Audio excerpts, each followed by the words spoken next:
Plastic goods are exactly the sort of thing the Chinese manufacture well, and we in Britain are supposed not to. But one company is bringing production back from Dongguan to Devon. They're the makers of Trunki, a ride-on suitcase for children, and they've joined a raft of companies from retail to engineering who think it makes sense to stamp their products made in Britain. As part of Channel 4's Jobs Report, Sarah Smith has been to the West Country. Trunki is coming home. These little ride-on suitcases for kids are a hugely successful British product, invented and designed in this country. They've always been made in China, until now. If you're printing Union Jacks onto specially branded London 2012 Olympic products, it's only right to be making them in Britain. And this week, we watched the very first UK-manufactured Trunkis being moulded and assembled in the West Country. It's all part of a growing business trend. More and more British companies are choosing to move their production out of the Far East, and they're bringing manufacturing back to Blighty. So here it is, the very first Trunki to be made in Britain. Now, it might just look like a small plastic suitcase to you, but this could be a symbol of the future of British manufacturing.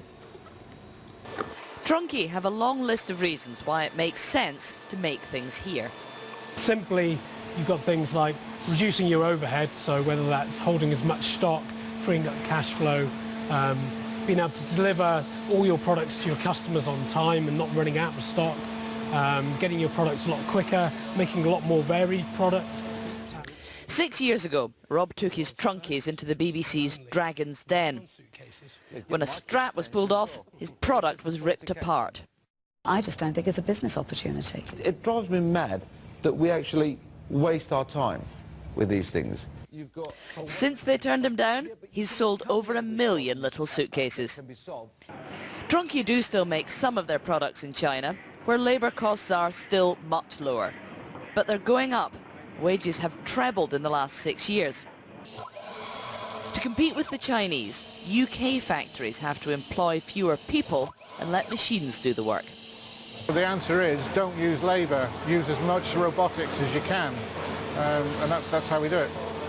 So manufacturing is coming back to Britain, but it's not necessarily bringing jobs back with it. But we're going to be taking on another 15 to 20 employees this year, so yes, it is bringing back.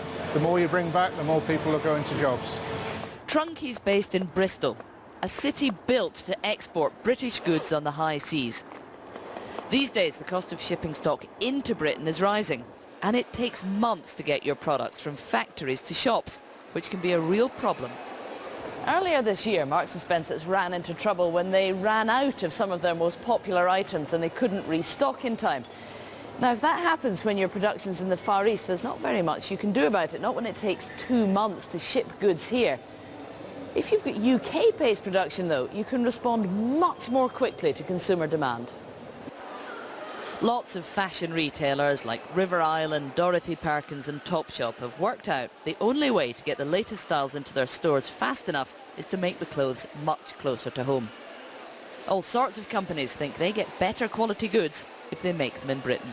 A lot of companies want to keep more control over their supply chain, so it's better to have it closer to them and to their manufacturing base, as well as the quality issues.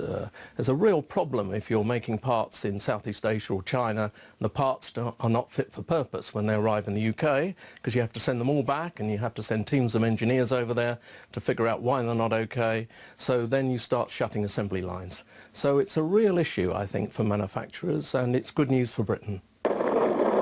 Trunki struggled to find a British factory able to make their products. We've been outsourcing so long that factories have shut and skills have been lost. That's a real problem if we want more British companies to pack up their operations in Asia and bring their manufacturing home. Sarah Smith, Channel 4 News, Bristol.